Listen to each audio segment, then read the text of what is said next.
Although we are inclined to think that prayer is so common a usage in our modern world that it needs no particular study or investigation, actually it is one of the most fascinating and little-known subjects in the entire world of man's mental and religious life. The word prayer, coming of course from the Latin precari, means to entreat, to implore, or to beseech.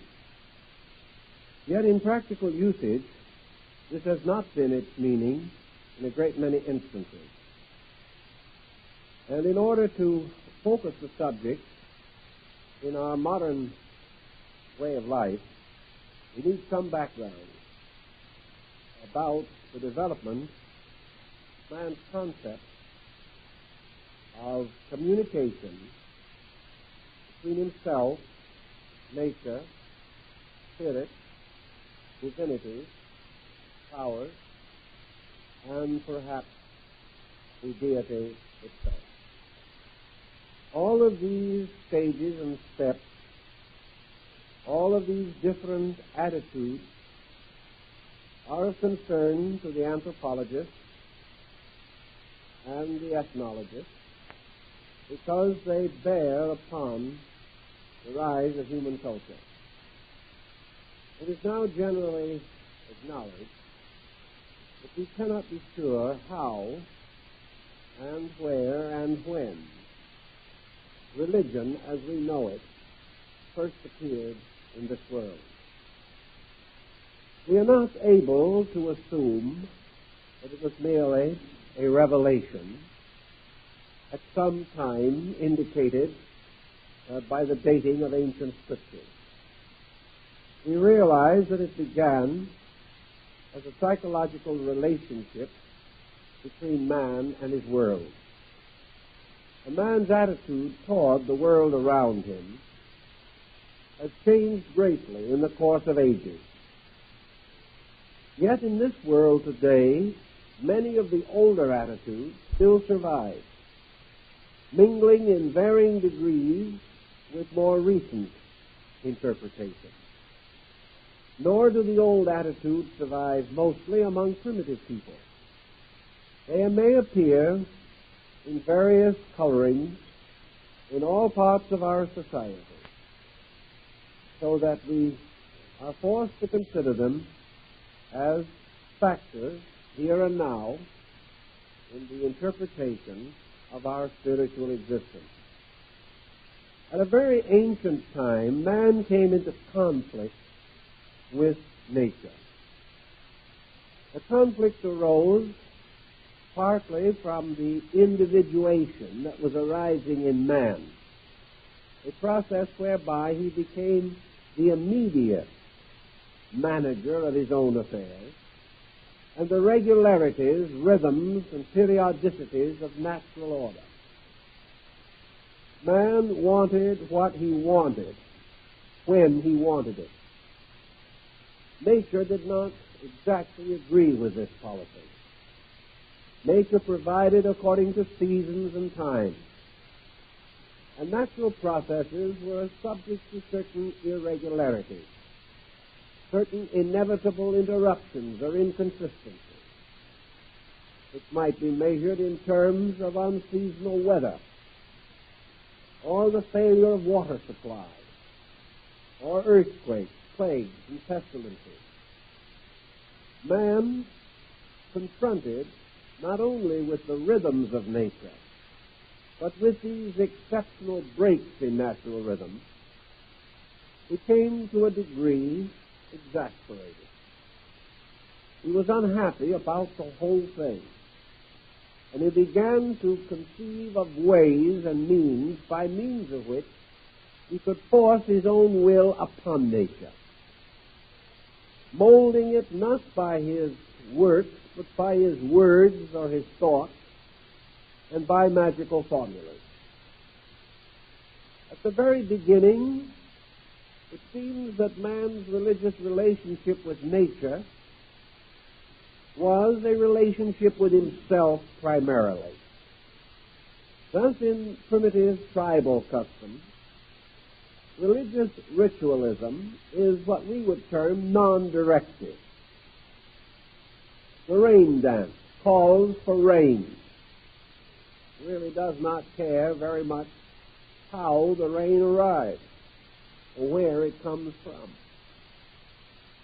Ritual was man expressing his own needs, but not originally directing these needs toward any particular deity or any particular structure of religious hierarchy or pattern.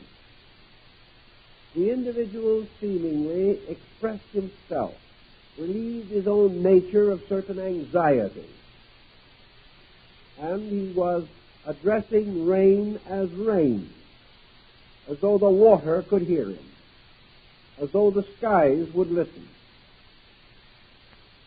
There was also, in many instances, not even a very reverent attitude in this primitive ritual. Some very simple statements can be found in the old rite in which those wanting rain simply stood up and said, "Rain, come," and waited, as though they had issued an order. On other occasions, they would say, "Plague, go away."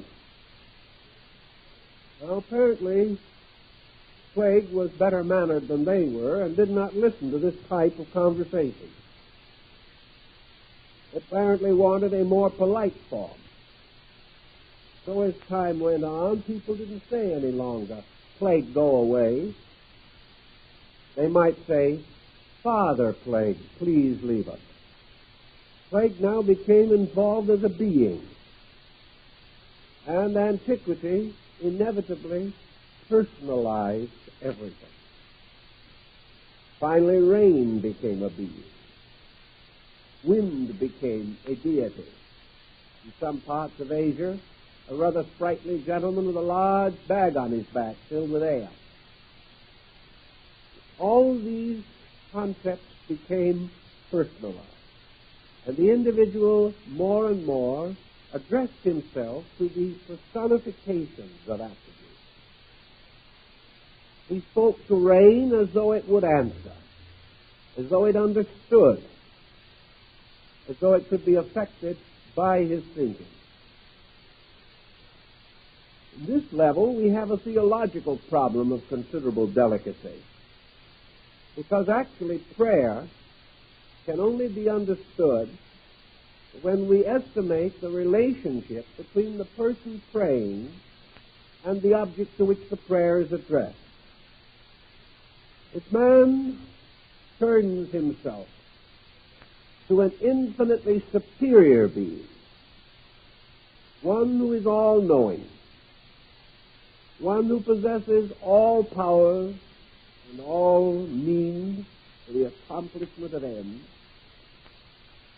then man naturally addresses this superior, this infinite being, in a manner indicating human humility.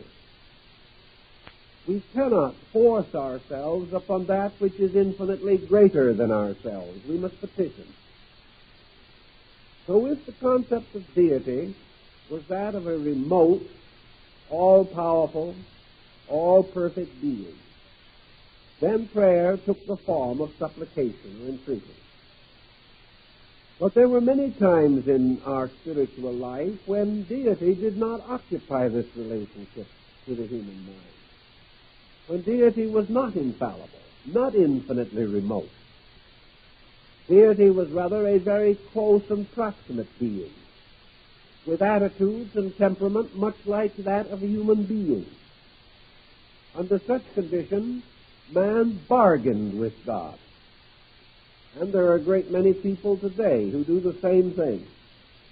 They sit down as they might with another businessman and try to work it out, arbitrating some program which can go all the way from a most childish effort to barter and a means so dignified that its essential structure is lost sight of. If, for example, we light a candle when we pray, we are in a measure bargaining. We are making an offering for which we expect a dividend. If we say in our prayer, if this prayer is granted, I will do this, that, and the other thing, then we are also bargaining. I know many cases, actually, in which individuals have said, by way of prayer, if you will take this sickness from me, I will be good from now on. This is bartering, although it is done in a nice way. Or if we say, if this misfortune is removed, then I will contribute to some worthy charity. This type of thinking and praying is not unfamiliar in our day. It represents the fact that we agree to give something if we get something.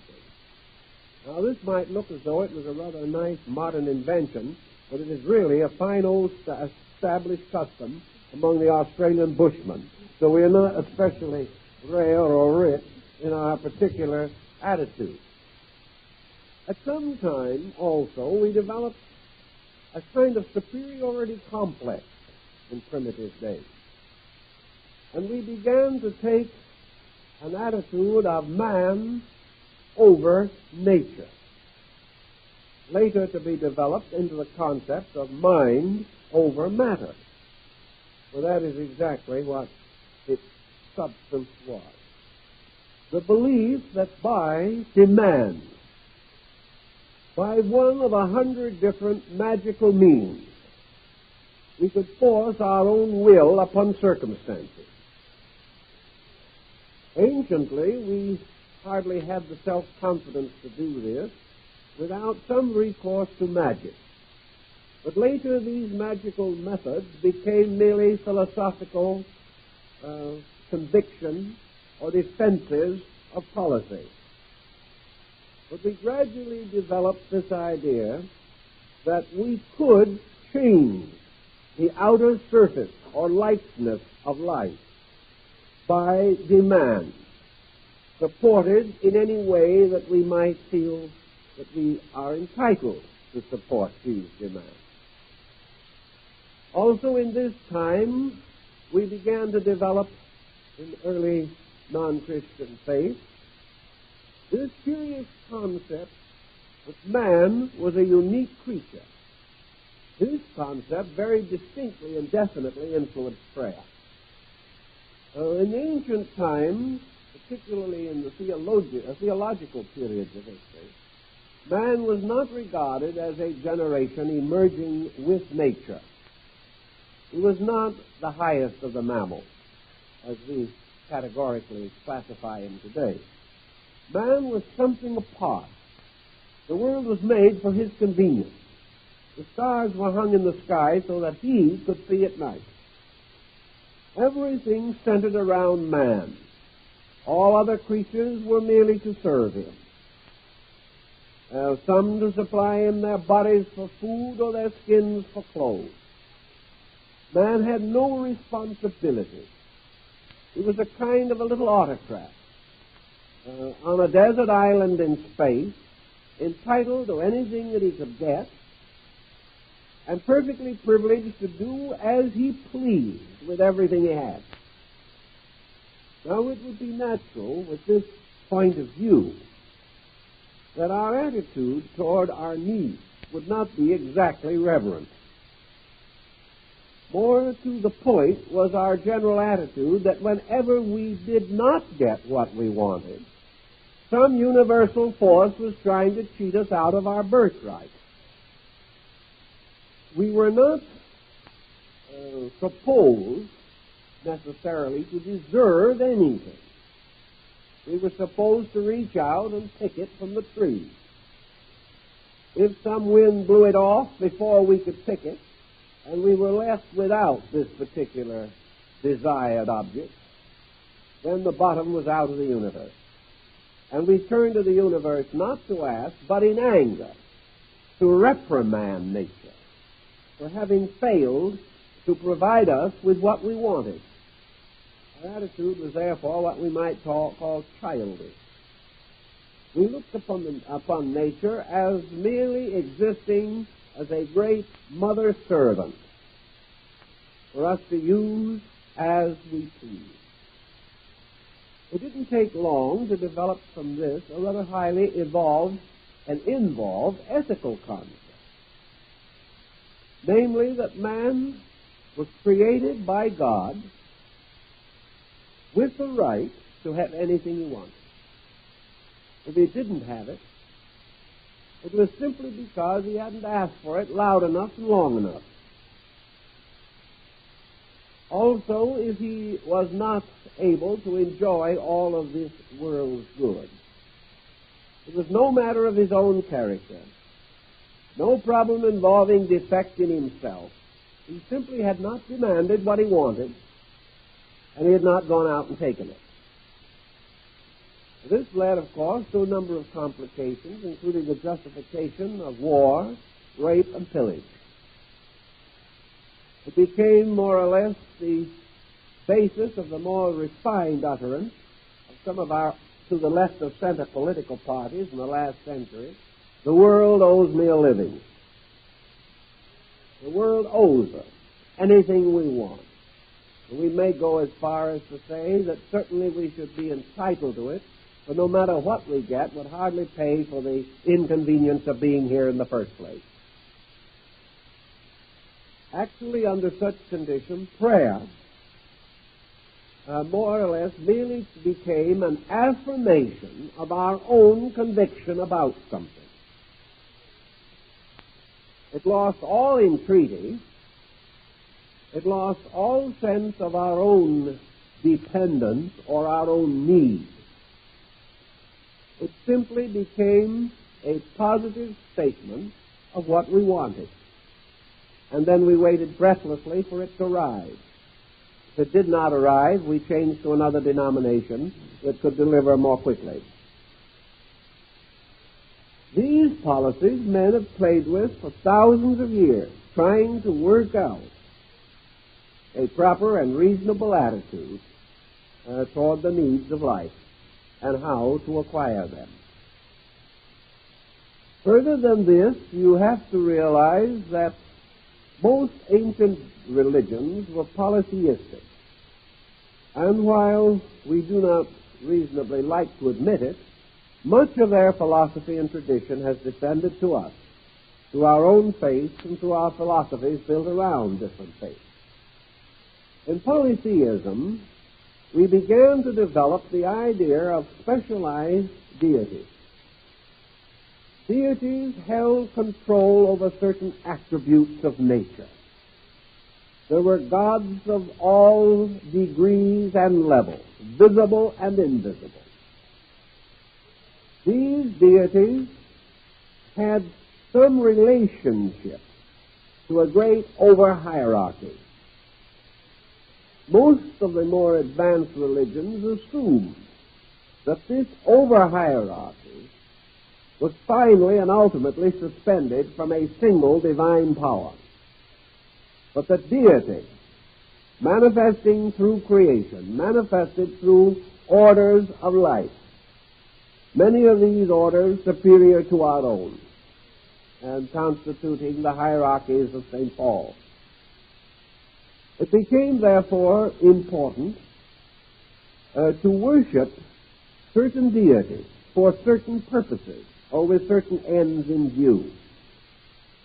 In ancient times, the guilds or the great corporations of workmen had their own deities. The god of medicine was peculiarly worshipped by the physician or by the sick seeking recovery. The god of harvest was also given his sacred days and his rites and rituals. Various deities ruled storms and rivers. There were gods of cities. And in the siege of Troy, we remember how the deities fought in heaven while the heroes combated on the earth below. Trades and professions, arts and crafts, all had their deities. And the primary responsibility of the member of each of these groups was to worship the deity of his group. He assumed that this deity would protect him against inroads from other deities, or would see that his particular estate was protected for him. Out of this came gradually a sort of hierarchy of demigods, beings between men and the divine power above. These demigods and heroes could be prayed to, much as ancestors were. And of course in Greece and later in Rome, the rulers took on the divine prerogative, so that the emperor of Rome was not only the head of the state, but a deity, under the concept of emperor worship. The emperor, of course, was not the primary deity, not the great deity overall, but a deified mortal, like the emperor of China in the old days, or the Dalai Lama of Tibet. A being sacrosanct, set apart from other mortals, to whom prayers could be addressed, and who was believed to be able to actually produce or bestow spiritual benefit. Even in Europe, this habit continued throughout the period of absolute monarchy. And there are records of the divine right of kings as late as the 17th and 18th century. And the king as the god physician was an interesting phenomenon. We know that this continued in England and Scotland down past the reign of Queen Elizabeth I. So that each year the king set aside a day in which the sick could come. And as he could not touch them all with the royal touch, which was not in that day a tax lien but a benefit, the king prepared what were called touch coins, resembling money but created for a purpose. These were distributed to the sick after the king had blessed them or touched them himself. And these coins carried the benefit of the royal prerogative. And in Scotland and Ireland today, these coins are cherished from one generation to another and have been used for sickness as late as the last 2 or 3 years.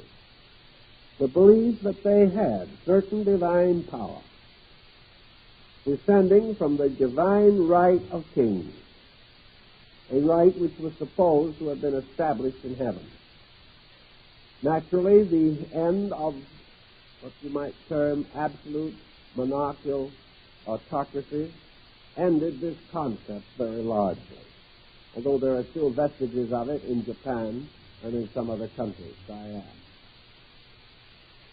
The demigods began to disappear in the more enlightened concepts of religion, and to them were substituted, or for them was substituted, the Arhats in Buddhism, or the Lohans, the sanctified apostles, and in Christendom, the apostles, the apostolic succession, and the canonization of saints. The saint being, in most instances, associated with some peculiar virtue which could be attained through supplicating that saint. Therefore, prayers to saints were for particular purposes, or to attain some special end associated with the life or martyrdom of that saint. But it has been universally held in the older forms of Christianity that these sanctified persons could and did intercede for the true believer, and that prayers addressed to them might be answered.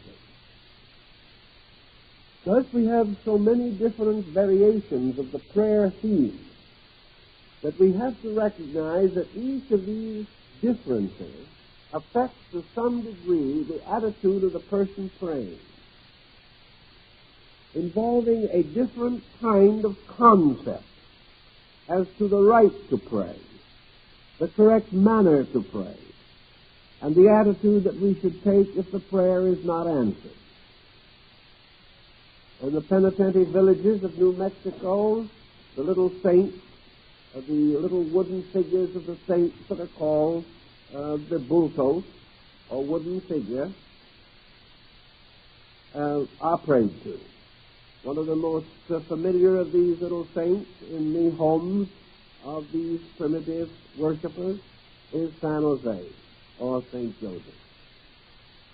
And it is not uncommon to find that if this saint does not answer the prayer that is asked of him, he is punished by having his face turned to the wall for several weeks until he repents of his thoughtlessness and indifference. It is necessary to punish the saint because he did not do what we wanted him to. This tendency to punish the saint survives more subtly in a great many of our attitudes today. Prayer also involves a very profound psychological question, began at the very beginning. And that is, how does it happen that all prayers are not answered? We can abstractly theologize on this subject and try to explain why 10 persons whose prayers are answered will be followed by 10 more whose prayers are not answered. A very serious situation of this nature can surround some famous healing shrine like that at Lourdes in France. If the sick person goes to Lourdes and is healed, it is a wonderful evidence of divine blessing.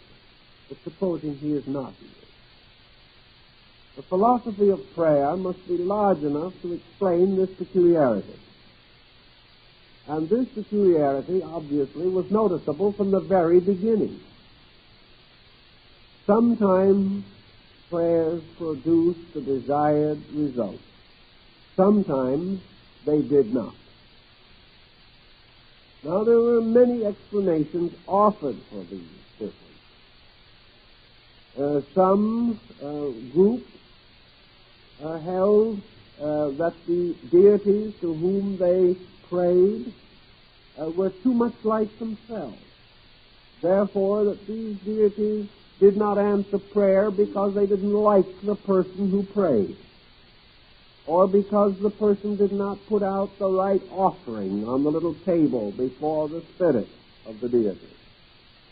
That there was some mistake in the rite or the ritual, some error in formula, some important detail had been overlooked, some ancient and mysterious formula had been misinterpreted, and for such causes the prayer was not answered.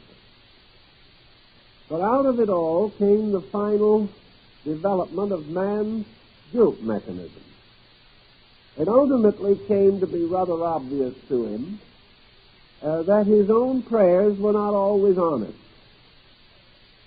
And he began to suspect that his own integrity had something to do with whether or not the prayer was answered. And in the rise of Christianity and in more recent centuries, the emphasis has been upon the element of faith. The individual whose faith is not strong will not receive benefit. The individual whose faith is great will receive benefit. And on this, the faith also rests upon the testimony of Jesus in the gospel. So that the answering of prayer depends upon the attitude of the person praying. Whether this attitude is sincere, whether it is morally right, whether the prayer is morally and spiritually good, whether the person is asking for something that is contrary to his real spiritual need. If his prayer is selfish, if it is ulterior in its motive, if his own attitude is not sincere, then perhaps this will explain why the prayer is not answered. But there became further evidence that apparently the most sincere persons were not successful. And we come into the same problem that has beset us ethically for a long time. Why is it that the sincere seem to suffer, whereas the insincere flourish like the green bay tree? This apparently led to the conclusion that there had to be elements present in the entire formula of man's existence that were beyond his understanding. Therefore, in the presence of mysteries which appeared to be unjust or unreasonable, man could only take the attitude that his own ignorance prevented him from understanding, and that actually only deity itself knew what was truly good. And these things rested with the arbitrary power of God to grant or deny, first according to his pleasure, and later according to the laws and principles which he represented. This brings again another situation to common thought, and that is the structure of the prayer form as we know it now and as it anciently developed. Prayer was, as we have said, originally non-directed. It was the dance, the ritual, the chant, and the song. It was the individual fulfilling certain ancient rituals associated with magic and calculated to bring the results that were required. Later, this ritualism, which was really only possible when man had a certain ethical concept toward nature, this ritualism took on greater ceremonial proportions and became directed as man began to sense the rising of a great spiritual power at the root of existence. When man became conscious of a God separate and apart from his own concept, when he began to realize the existence of a universal parent principle above and beyond the small and passing interests of man, then the relationship of the dance and the magical formula to this deity changed, and we begin to find the rise of the spirit of entreaty. We find man trying to bridge the interval between his own existence and this measureless and immense life in space. Man early believed that the final residing place of the supreme power was space, the air around him. If deity was all-knowing and all-aware, and deity was all-available at all times, then this deity had to be azonic. It had to be a power that did not reside in one place, but resided everywhere. It had to be something near but unseen. And as the Incas of Peru realized it, they performed a religious ritual of honoring God by kissing the air as an indication that they believed it to be his residing place, or where they could reach to him.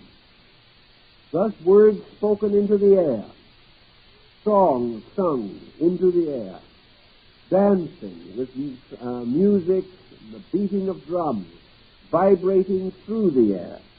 These were means of communicating with the divine power. Also incense and smoke of offering rising into the air was raised and lifted up unto the nostrils of the Most High. So deity dwelt in the air dimension. in a dimension beyond our sight, but always near to us. In this same concern, man gradually polarized his concept of the world in which he lived. In the Chaldean time, Babylonian, early Egyptian, Phoenician, ancient Chinese, in all these old times, man began to divide the world between an upper and lower region of air or place. Nature, the earth, mortality, man, always implied the concept of down. Man looked down to the earth, and when his life was over, he went down to sleep in the earth. Man looked up into space. Space was mystery. Space was filled with remote and wonderful things like stars. In the air above him, the sun marched its ancient course. In the air above him also the clouds came. The air was light, the earth was dark. Light came with day, darkness came with night. And by degrees, man instinctively developed this concept of the upness of superior things and the downness of inferior things. Way back in the days of the Chaldeans and Phoenicians, therefore, men lifted up their eyes unto the hills, from whence cometh their strength. Many primitive people believed that their gods dwelt upon mountains, or in the high places of the Lord, even as it was upon a mountain that God spake unto Moses. So mountains and mountain worship became very sacred. And the concept of the world mountain, whether it be Olympus or Meru or Sumuru, these mountains, like Kailasa, the abode of the gods of India, had at their tops and highest parts invisible temples, forever clouded and hidden from the view of men, where dwelt the immortals. Men thus began to pray upward. They began to raise their hands in supplication. They began to address the air or the sun, or like the devout Muslims, they faced Mecca and raised their hands to the sky. This raising of the hands was a salutation, a greeting, a calling upon the air to bear witness. And even today, in many religious groups, it is customary to raise the face in prayer, as though looking with the eyes closed into some place in space. On the other side of the story, humility, penance, of man's recognition of his own sinful and imperfect nature may cause him to hang his head in shame. Therefore, prayer in which the head is lowered is inclined to indicate humility, regret for offense, humbleness, and that the individual hangs his head as a criminal before the judge because he has sinned and because he is asking for forgiveness for the frailties and limitations of the flesh. These moods became gradually psychological. No longer do we actually associate them with any conscious action. We simply fall into traditional forms and formulas. Things have always been done this way. Therefore, we continue to do them this way. Prayer, however, gradually divides in our thinking between man raising his eyes to the light, a man hanging his head in despondency and chagrin. These two moods have always distinguished the basic elements of our attitude toward prayer in religion. Beginning with the Protestant Reformation, there has been a drift away of the churches from the use of prayer as an instrument of healing. We know, for example, that the early church regarded among the explicit instructions of the Master to his disciples his words, heal the sick.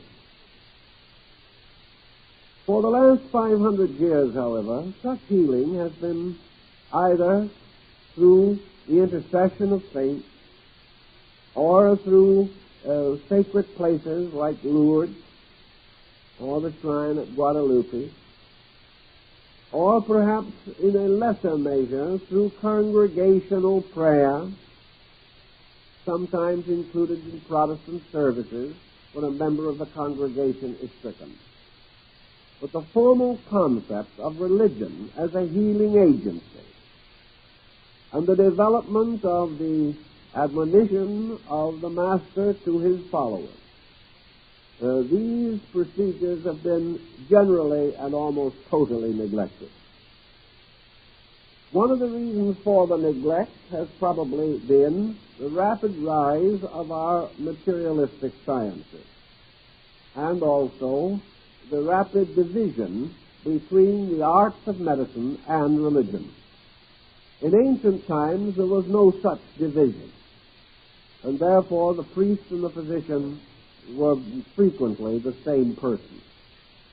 More recently, however, the division has not only been clearly marked, but a powerful antagonism has arisen between these two groups. And with the rise of science, the attitude of learning in general has not favored the continuance of any mystical type of healing. Man has been taught to depend more and more upon the pharmacopoeia, upon scientific methods of combating disease. I imagine that in the course of the perspective of future centuries, we will find that the 19th century of our era was the dividing line. For in the 19th century, materialism sort of hit bottom. It descended as far as it could into a state of sophisticated isolation. Learning separated itself from almost every intuitional and mystical attribute of human character. We became so fascinated with the exactness of scientific procedure, we forgot that this exactness can be, and usually was, extremely sterile. It's not much comfort to us to know the exact reason why things go wrong.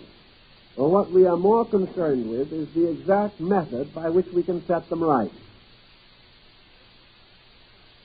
It consequently follows that we learned a great many facts, but many of these facts had little effect upon our happiness, our health, or our peace of mind. But the broad attitude which accompanied this factual approach worked a hardship on all. It worked a hardship upon our health as well as upon our internal conviction. So by the end of the 19th century, we began to revise our thinking. And with the rise of psychology, we entered into a new era of interpretation concerning things once held as religious or mystical or mysterious. It gradually dawned upon us that all of the reports of the past dealing with the power of prayer, that these were not all imaginary. Of course, in the medieval period, we always had the devil to blame for trouble. We have gradually disposed of him, but we are still in trouble, which indicates that probably he was not the cause in the first place. Actually, the mysteries which we could not understand were not infernal, demoniacal, or due to some extraordinary magical formula. These mysteries were simply the result of man being what he was. And among these mysteries, it became evident that there was a scientific means of explaining why prayer helped people to get well.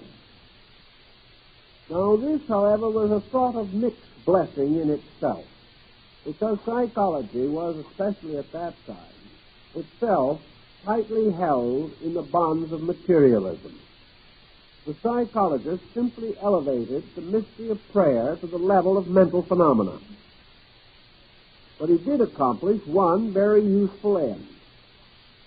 He proved conclusively that this mental phenomenon was valid, that it accomplished its purposes, and that it was perfectly possible for an individual to enjoy almost miraculous changes in his condition and estate as a result of the positive statement of faith in his own consciousness. The psychologists at that time might question whether this faith itself was justified or not, but they could not doubt that the faith, when firmly held, produced positive results. This, however, still left the whole subject as one no longer of magic, but of autosuggestion, of the individual influencing his own conduct and setting up a pattern whereby, through the increased confidence given to him by the belief in prayer and by the survival of the magical ritual of addressing his needs to the mysterious air around him, that actually he was helped, that something happened, things changed. And the psychologist said, yes, they changed, but the change was due to the change in you. Now, this was not quite as materialistic as it first appeared, because if we will remember and go back to religious origins, particularly of our own faith and the more prominent religions of other people, all good things were reserved in religious doctrine for those who did change themselves. St. Paul refers to those who are the firstborn of them that sleep. He describes those that are born again in Christ. That the individual passes through certain internal experiences. And if he is sanctified by these experiences, if he is impelled to a new degree of inner integrity, he gains thereby a certain power over circumstances. Psychology toyed with this idea. It, however, held mostly and largely to the conclusion that it was the intensity of the attitude, rather than the validity of it, which produced the result desired. And as one defense for this position, the psychologist pointed out that while we regard our faith as so and true and proper, we also have very grave doubts about the accuracy of other people's believing. Yet other people, having other believing, also have their prayers answered. And just as many pagans have had their prayers answered as Christians. Just as many Buddhists as Hindus. Just as many Chinese as Jews.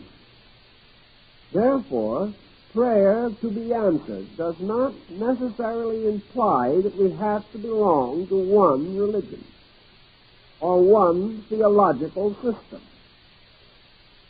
even though we sometimes wish to deny the validity of these other systems and insist theologically that the followers of them are deluded. Still, these deluded people have just as good luck with their prayers as we do. And it is also notable that the rain falls upon both the just and the unjust. Thus, we have a further situation to consider. And psychology left this side of it rather flat. They admit it, and we will all acknowledge with them that an individual moved by a conviction is changed, and is changed from within himself. And there is no conviction that can move him more than the conviction that God is on his side. There are not many of us who follow Abraham Lincoln's recommendation to find out whether or not we are on God's side. We assume that because we assume, as do children, that our parent wants us to be happy. Therefore, whatever makes us happy, God will bestow. It is adolescent, but we still cling to it. Realizing that strength of mind over matter, and the strength of mind over our own conduct, or over our own attitude, will produce marked changes in the chemistry of our relationships. The mentalists began to study prayer as mental phenomena, as suggestion, autosuggestion, and almost hypnosis. The element of prayer as magic was, of course, eliminated at this stage of the thinking. So the point was developed very strongly that the individual who was without center, who was in chaos or confused or disoriented, such an individual would, if through prayer he could regain a certain sense of centeredness, immediately begin to free himself from difficulty. He would find his association with other people more pleasant. And because he became a better organized and more direct and clear-thinking person, innumerable problems began to clear. And among other problems, naturally, his economic situation, which has been the subject of a great deal of prayer in the last 100 years, began to improve and clear up also. All he had to do was to convince himself of certain things. He had to convince himself that God wanted him to be happy. He had to convince himself that God wanted him to be rich. He also had to convince himself that God wanted him to be healthy. If he could achieve these ends in form of conviction, then he was in a good way to achieve many of the things which he desired. Ethically, the weakness in the whole situation lies in the fact that we have no evidence that deity wants these things. We assume, however, that because deity is good, deity wants us to have what we want. The question as to whether this is good or not does not come into the subject at all. What we want must be good. What we do not want must be bad. Thus, for many years, prayer and associated religious contrivances began to get rather selfish and essentially self-centered. Psychology began to experience the reaction of this in its own cases. It discovered that people, taking various attitudes which are comparable to prayer, and intensely expecting, which was this phase, no longer beseeching, but expecting, that when these people got what they expected, they merely got more trouble. It did not work out well. The individual believed he had found a magic formula for success. But this success did not touch himself. This success was without humility. It was without this basic beseeching, which was so large an element in the entire history of prayer from the very meaning of the word itself. The word prayer does not mean demand. It means to entreat, to beg, to ask. But through various philosophies, we elevated ourselves to such a near kinship with God that it was no longer necessary for us to beseech anything. We could talk it all over man to man. That was our trouble. In trying to raise ourselves up, we pulled God down until we were finally confronted again with this arbitration problem, this problem of variously bargaining for the things which we wanted. And this bargaining went right on into the present century. Psychology, therefore, came to the realization gradually that prayer, as we had been popularly practicing it, was not essentially therapeutic. It did not result in healing. It did not change the person. It merely permitted him to use one group of faculties more intensely than he had previously used them, and from this greater intensity to achieve certain distinct and greater results. It being assumed, of course, that these results were right and proper, and that the development of these faculties was the reasonable and normal way by which man grew and unfolded. With the beginning of the 20th century, new dimensions again came in. Psychology began to drift away from its utter materialism. It began to break into smaller schools, and some of these schools are still segmenting. They are still breaking into still smaller groups and divisions. Others are clustering around new central concepts. But out of it all is gradually emerging probably the most philosophical attitude that we have in general today, namely that there can be no permanent improvement in man without certain interior changes in man. But the individual simply cannot will his way to reality or will his way to safety. He may be able to add to his means. He may be able to force himself into some situation not otherwise immediately available. But regardless of where he goes, what he does, what he has, he still remains pathetically what he is. And what he is not satisfactory to anyone involved in this problem. In the last 25 years, wars and depressions have resulted in a strong restatement of basic religious convictions. And in the last 10 years particularly, the reintroduction of healing into the structure of Christian religion, founded upon the premise that it is possible for man to establish an intimate relationship with the presence of divinity in his own consciousness. More advanced people become in the prayer phenomena, the less likely they are to turn this prayer toward changing outside things. The more likely they are to cause this prayer to be a means of fortifying their spiritual resolution to become better people.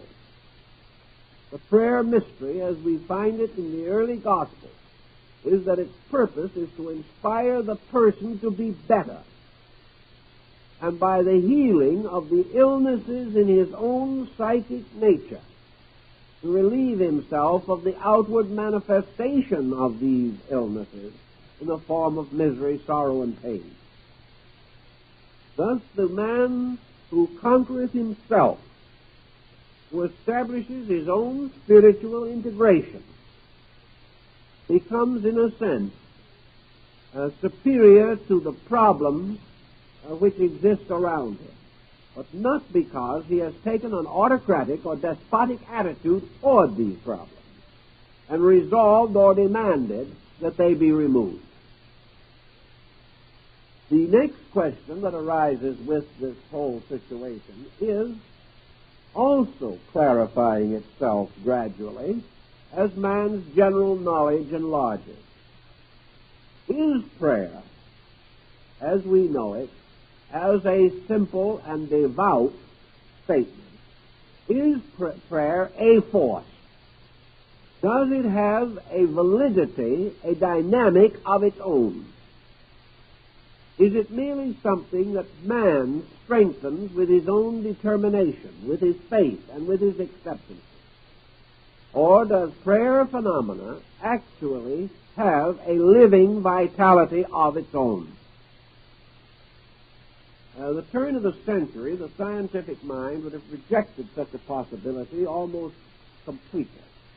now even the more hardened scientist is not quite so sure.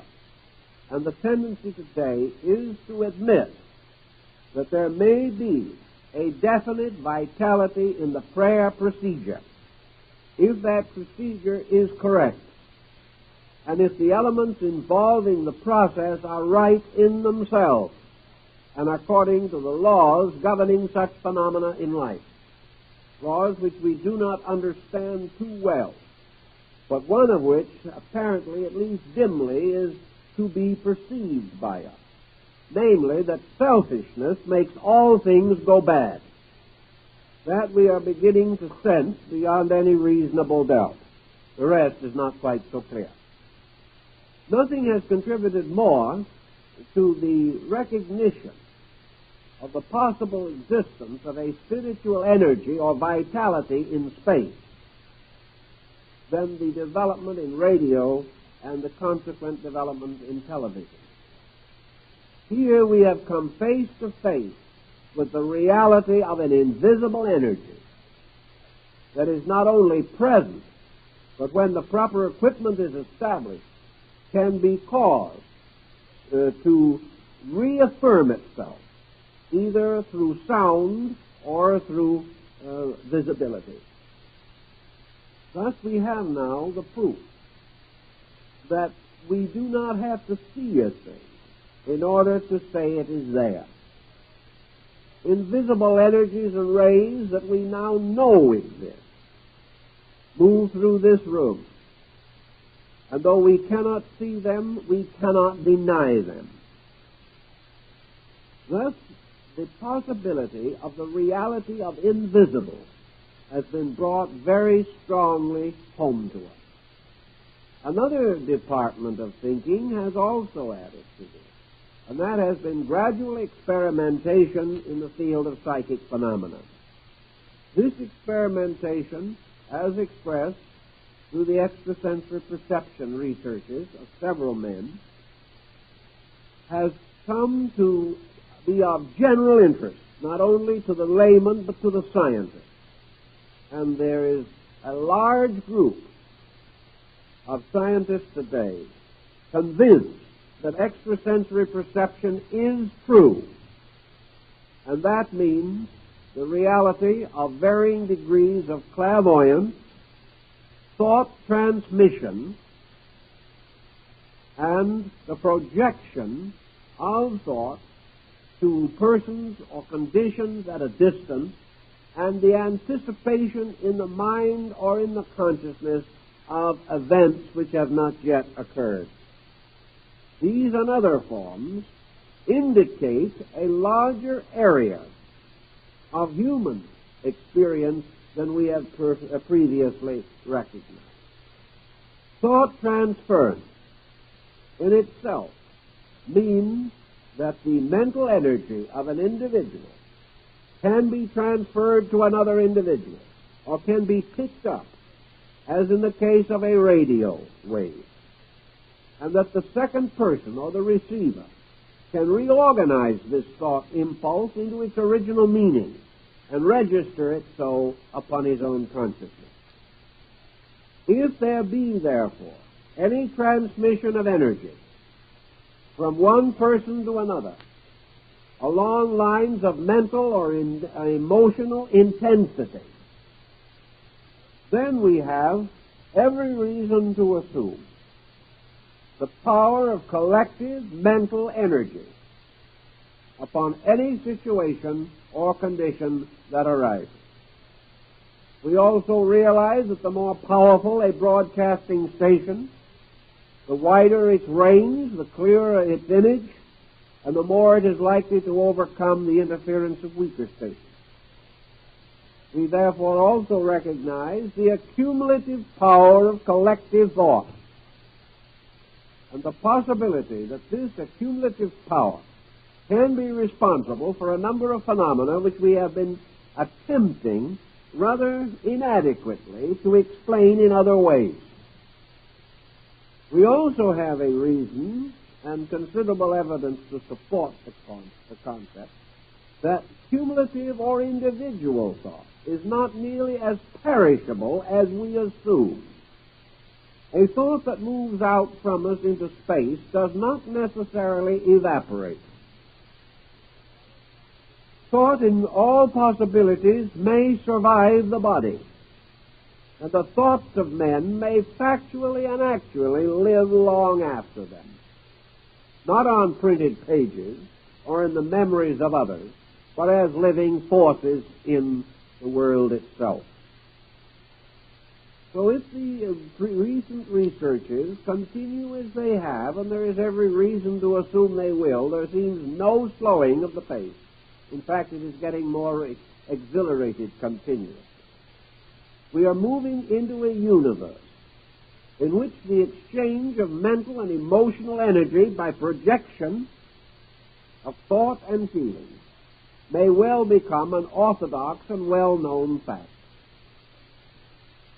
If such occurs, then we have the logical and proper grounds for realizing that this means of communication, or this means of dissemination of ideas, thoughts, or knowledge, is not limited to experimental endeavors, but that across this interval, these waves can transmit innumerable types of impact, and that this impact will be received not merely as a do so or do not so impulse, but as a very powerful experience impulse.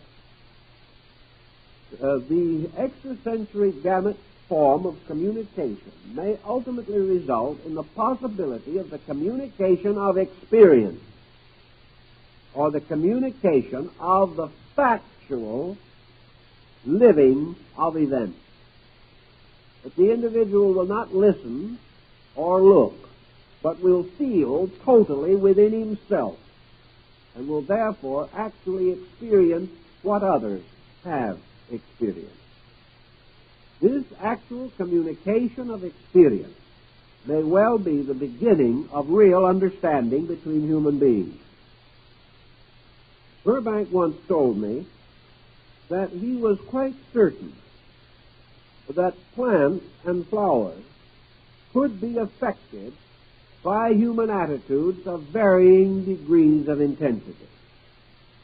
Because of his natural instinct, and because, although a devout man, he was an untheological man, and was therefore regarded as an agnostic, Mr. Burbank held firmly the power of communion between man and nature.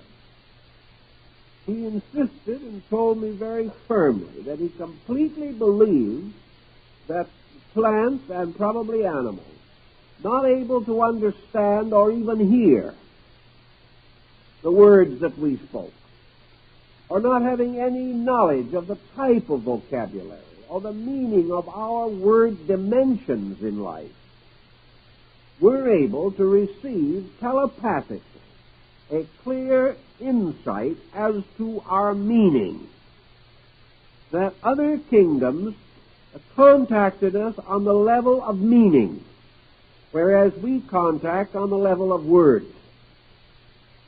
He insisted, therefore, that he could commune with plants and they would obey him. And he proved it. And he insisted that his entire research was based almost entirely upon a conscious cooperation between the plant and himself.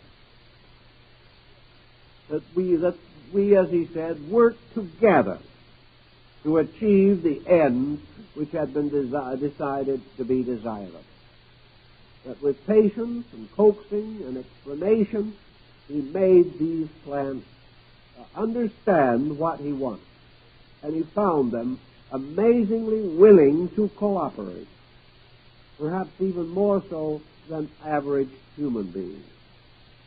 Recently, experiments have been made of the effect of prayer upon the growth of vegetation.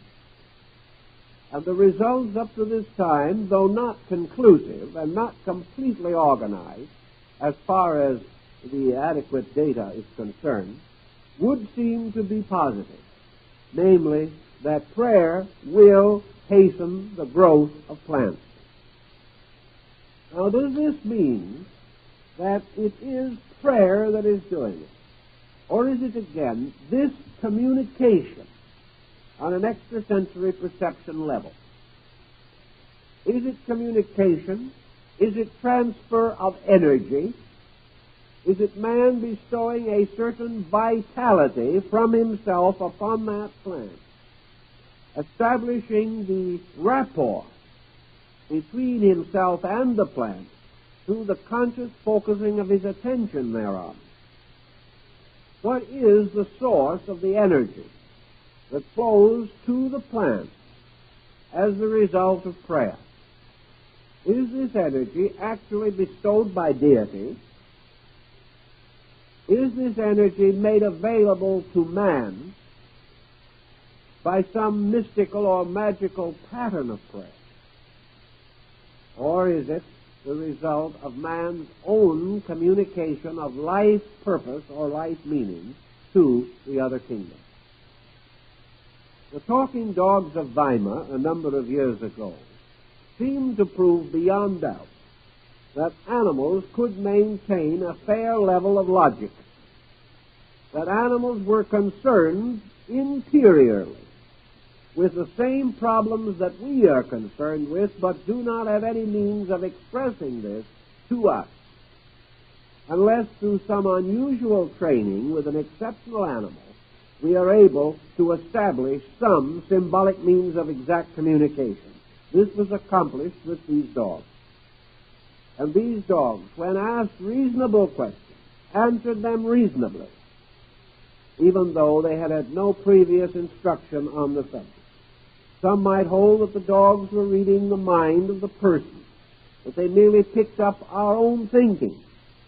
This, again, has not been clearly proven one way or another.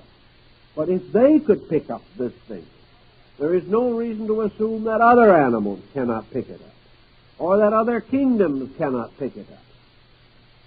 Thus, we may find ourselves moving into a universe in which the transmission of pure thought, or the transmission of psychic energy, and the transmission therewith of certain purposes, certain degrees or levels of understanding, that such transmission is within perhaps a comparatively short period of years of being achieved and fulfilled by man. There is also evidence that man's interior mental and brain structure are suitable for such acceptance and such transmission, and that there are undoubtedly areas in the brain available for new functional purposes beyond any that we know at the present time. Let us then assume for a moment what is now not a rash assumption anymore,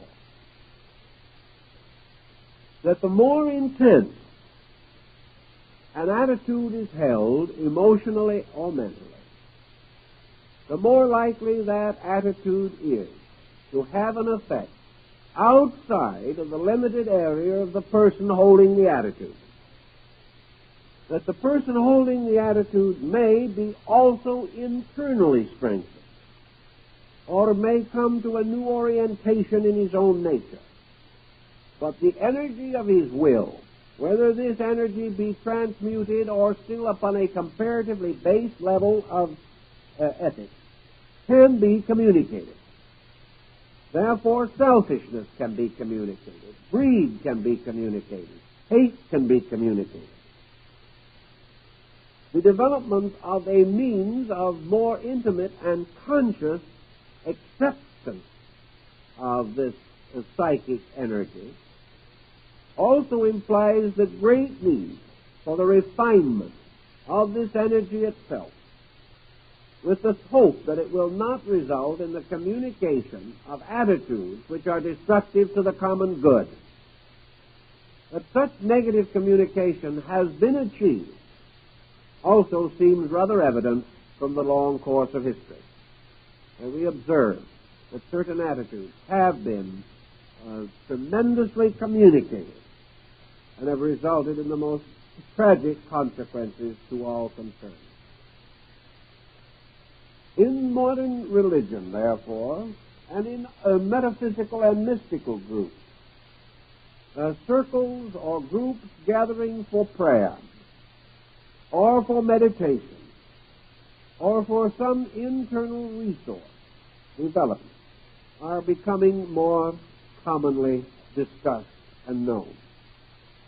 Groups of persons in all parts of the world, for example, are uniting as never before in prayer for peace, in the supplication of the divine power to bring security and the end of war and evil. All over the world also, groups are praying for help and maintaining prayer circles to assist those distressed in many ways through the problems of the day. Testimonials flow into these groups continuously. A few years ago, we would have regarded these testimonials with considerable reservation. We would have said that too many of them are probably merely self-hypnosis. And still, a great many of them probably are. But there is still a group to be explained. And this explanation problem cannot be evaded. There is reason to believe that a right attitude held by a group of persons can be felt and experienced. The great problem is to make sure that the attitude is right. The rightness of this attitude must be measured by the basic integrity of its educational communication. And we do not mean by education in this sense doctrine. We mean that the impact of this energy upon the life or lives of those who are receptive to it, that this impact must be essentially right. We do not want to find ourselves in the same predicament we are in television. The average child today spends from 20 to 30 hours a week in front of television. It has become the greatest single force in his life because of his receptivity to it. It is actually a larger moral force in his life than his parents or his school.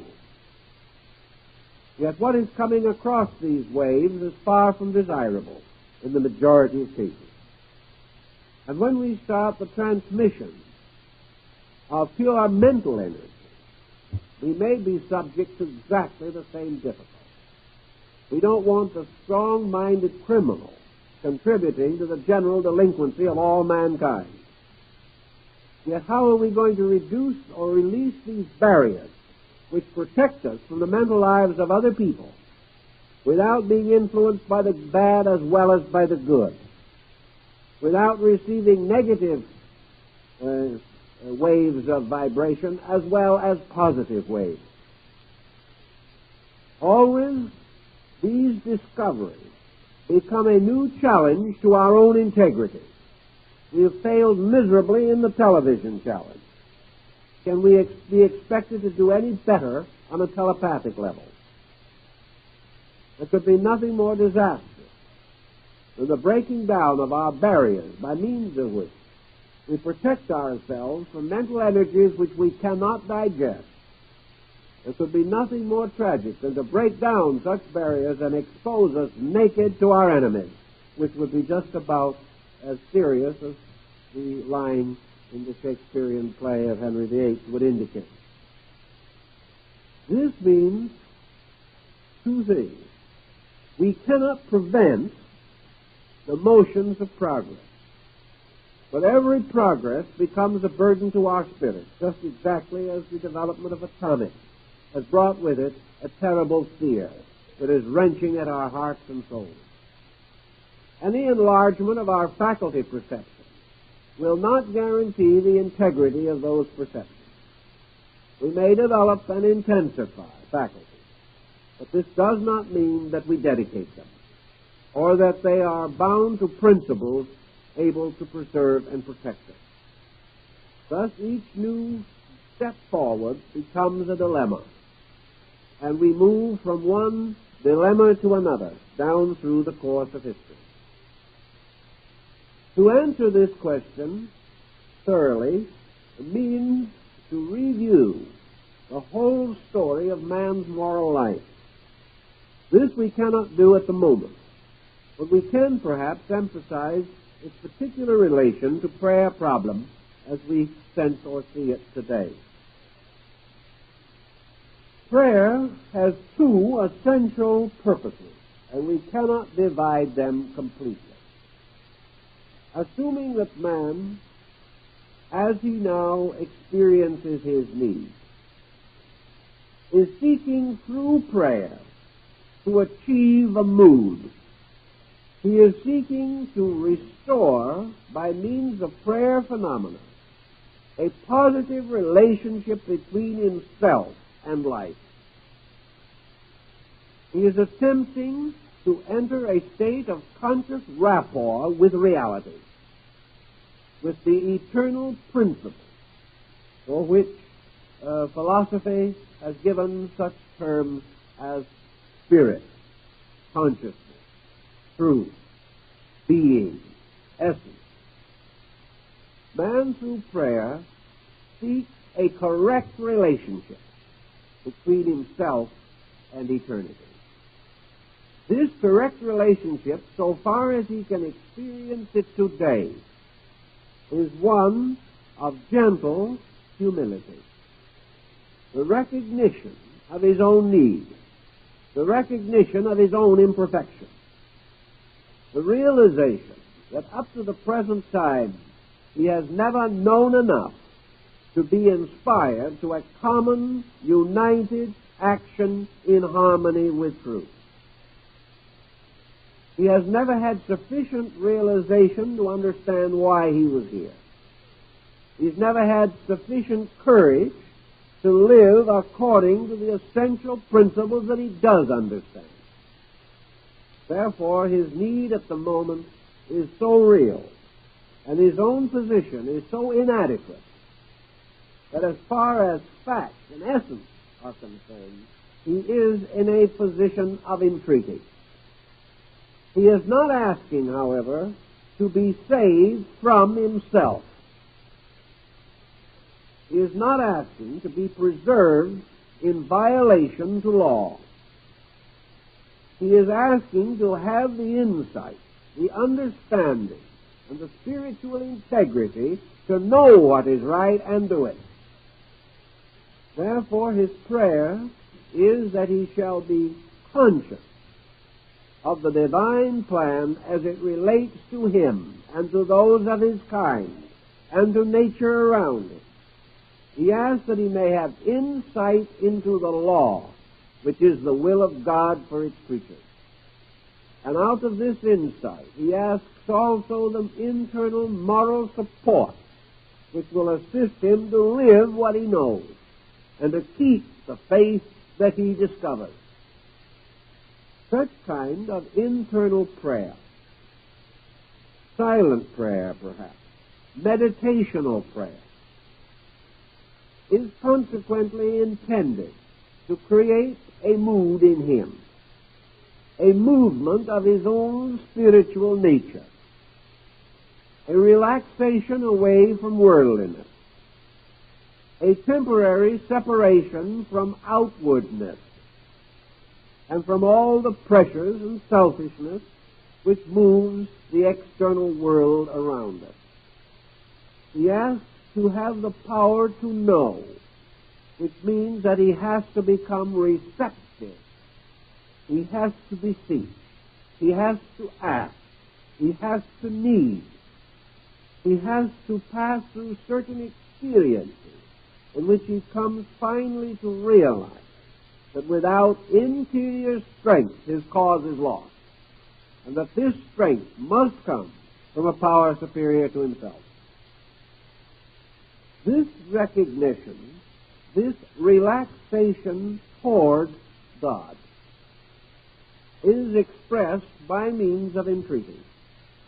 not by groveling, not by the same abjection with which the ancient people mutilated themselves before the altars of their gods, but certainly a dignified and gentle statement of real need and of earnest desire to meet that need, and the recognition that the supply for the meeting of that need must come from a divine source. Thus, entering into a comparatively relaxed state, the person opens himself to the inflow of a mystical energy which up to now he has not recognized and not permitted to have its perfect work in him. His own mind and his own attitudes also become sources of energy movement, and he locks himself by his attitude, creating walls of defensive energy through which the natural motion of life cannot come. Opinions, attitudes, prejudices, these are actual living walls of energy, negative energy. And these walls not only keep out the enemy, but also keep out the life which is the eternal friend. Thus we have to relax against this opinionation, this self-sufficiency, this belief that with our abilities, with our sciences, with our art, with our crafts, with our policies, we can defeat the unknown. This end we cannot achieve. So in our prayerfulness, we simply attempt to attune ourselves to an energy which is everywhere in space and is eternally available. If we can experience this peace, this calmness, this quietude, then it is possible through extrasensory transmission to project it or to create a condition by which another person can become aware on a level better than that of exterior communication alone. Here we fall directly into the Zen concept.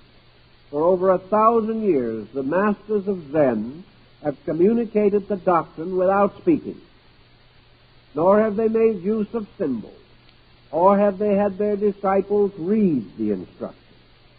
The communication is entirely psychic.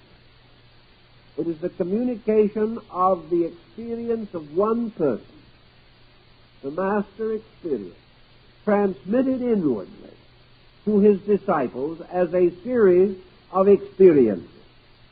And these fragments of experiences are symbolically concealed behind the title of the koan, which is actually a fragment of impact, of energy between the master and the disciple.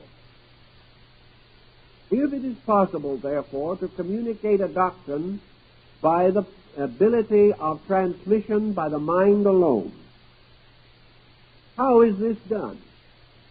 If the mastermind, the teacher, the Zen master, projected a positive, dramatic, despotic attitude, he could overcome his disciples' resistance by something resembling oratory, if it was spoken word, or by debate, or by dispute, or by the hypnotic force of a command which could not be resisted. All of such methods are wrong and would never be used in the transmission of true experience. The purpose that is necessary is that both the master and the disciple reach a condition of the complete transcendence of themselves, the complete suspension of their own personal attitude, and in this way suddenly experience that they always have been in communication. The thing that prevented the expression of the communication consisted of two separate patterns of attitude, which in their aggressive form could not be communicated. When both attitudes that of the receiving person and of the sending person. When both attitudes are held in complete suspension, reality moves freely through these channels, and pure consciousness mingles with pure consciousness, resulting in a common experience. And it is this experience in common which is the real end toward which mystical meditation and prayer have always aimed. The purpose of prayer being this mingling of personal consciousness with a universal source of true strength and integrity. A mingling for no ulterior motive whatsoever.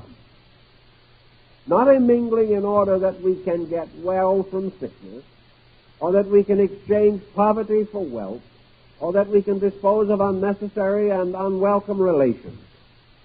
These are not the ends of prayer. The purpose is to establish a mood of complete correctness, of such utter and inevitable rightness in ourselves, that all of the attitudes which we hold wrongly no longer continue to operate. With this condition, we remove the cause of misery. For the cause of misery is the interval between man and God. And as man, through mystical experiences, attains the consciousness of deity, that consciousness has in it nothing of selfishness and nothing of self-purpose. It is universal purpose moving into manifestation, with man accepting with gratitude and gentleness that which the infinite in its wisdom eternally provides. Prayer in this sense, then, becomes the possibility of reestablishing the ancient mystical bridge, and as such becomes a very prominent and positive force in healing. Healing is actually achieved in most instances by the correction of a root cause in man. Now, it is not possible nor expected that man shall achieve all things quickly. As one old sage pointed out, man has to die many times in order to learn how to live once. But the fact remains that much can gradually be achieved by proper degrees, but not by force and pressure.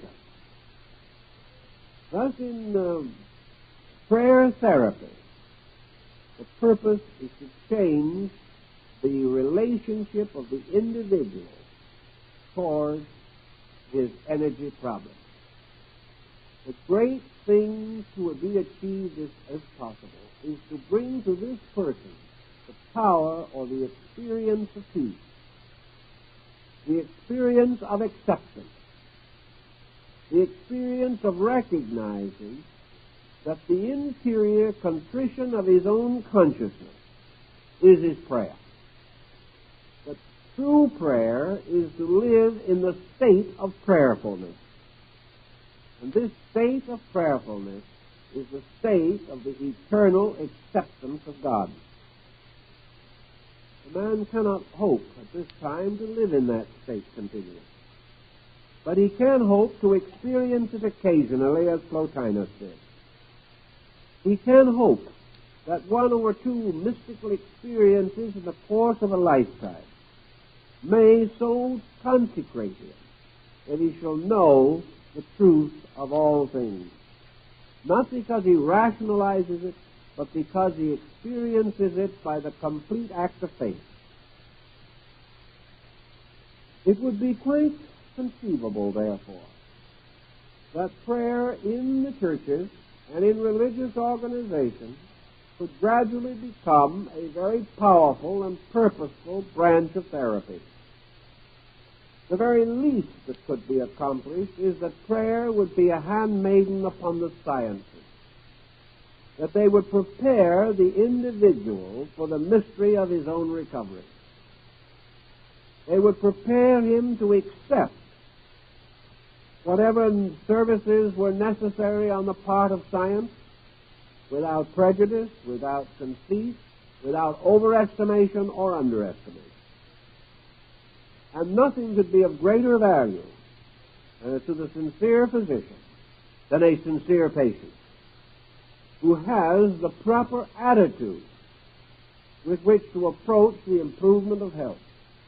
The physician today has not only to fight with the bodily ills, but with the whole chain of psychic complaints, which are largely responsible for many ailments that now seem to arise within the flesh itself. No medication on the outside can solve these psychic complaints. The psychologist tries to solve them, but something essentially important is missing. And that something in the patient's experience is veneration. The patient may respect the psychologist, but he does not have the proper emotional outlet.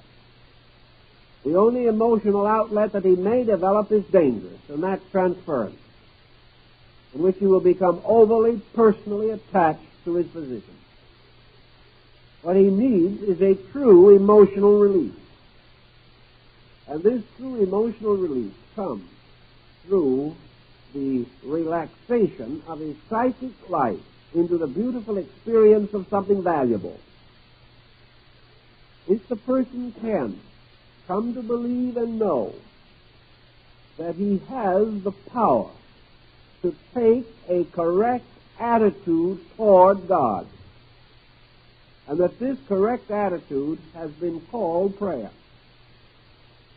It is the complete relaxation of himself away from the world and the acceptance into himself of the full impact of universal truth or principle.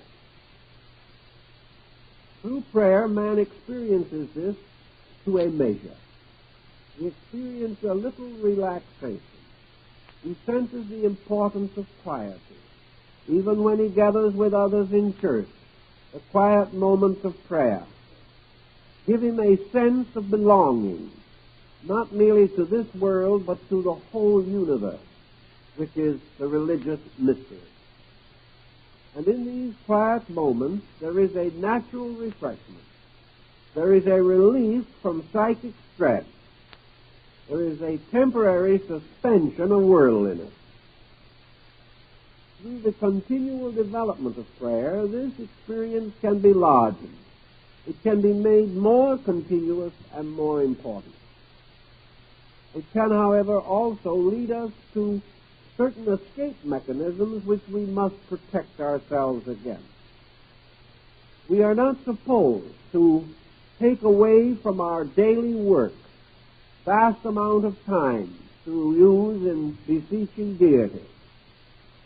What we are supposed to do is to discover also that in our work is our prayer, and that prayer is a general attitude toward everything that we do, in which every action, thought, and emotion becomes an offering upon the altar of eternal truth.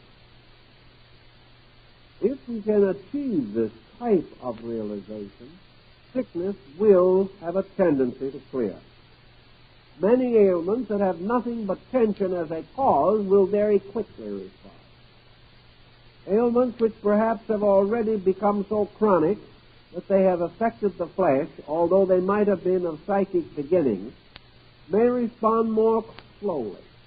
But that which cannot be cured can then be carried with dignity, with understanding and with patience, and with a full realization that we live in a just universe, and that the things that are happening to us are the natural results of our own conduct.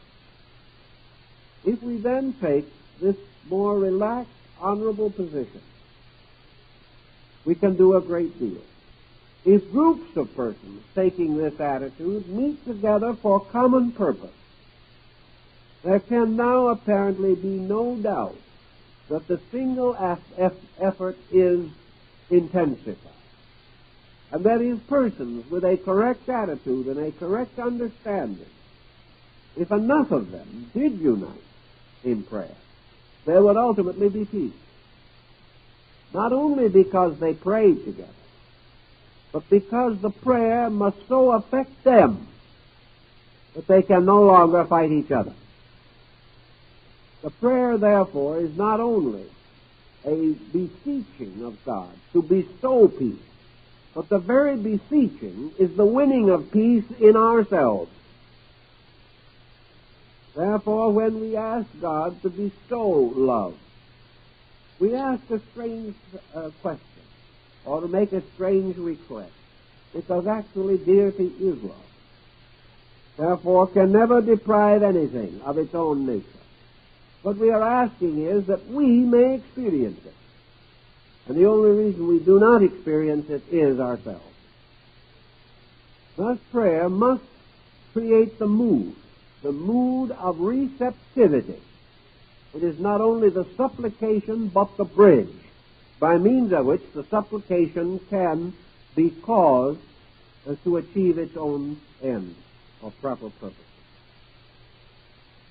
Prayer can help the individual who is sick, because it will take away from him the rebellion, the tension, and the stress. It will help him to carry with serenity what problems of recuperation he must pass through. Prayer will help the person who is alone to escape the neurosis of loneliness, because prayer gives us the experience that we cannot be alone, that loneliness is isolation due to our own false thinking. Little by little, the receptivity to prayer, the acceptance of it into our own consciousness, becomes therapy. We gradually achieve a state of vibration in which we relax the false tensions of our own energy. And into this quietude can flow the experience which we have previously locked out by our own aggressive and non-effective feelings. Most of us, to a measure, are rebels. Rebellion is our common experience. We fight against that which hurts us. We arm ourselves against the unknown. We struggle desperately by all kinds of aggressive means to achieve purposes which we desire. We live and die of our own aggressiveness. And today we suffer greatly because of it. This aggressiveness locks us away from the quiet world of all things that are soul. It makes us fight for something that is already so close to us that we cannot see it. It makes us strive desperately for distant benefits, when the greatest benefit is at our very door. It makes us strive to find happiness in all the things around us, uncertain though they be, and denies us of the experience of knowing true happiness by communion with the thing within us. So prayer can set many of these problems right for us. And the development of it as a means of therapy is legitimate. It is another level. Psychology works with the problems of the mind. Prayer is a therapy for the heart. And as the heart must ever rule the mind, by the very nature of man, that which goes into the deeper part of him has the greatest benefit. So there will sometime be a complete religious mysticism of transmutation, or the transforming of man's inner life through these mystical sacraments, of which prayer is probably one of the most common and familiar. So we do feel that prayer today is a vital force, and the more completely it is disseminated, the more it may achieve its end, and the more it will accomplish the reformation of the one who prays. For out of the true and earnest experience of prayer, man comes to a better life than he may previously have known. And once having enjoyed it, he will sustain it to the best of his ability. Thank you very much.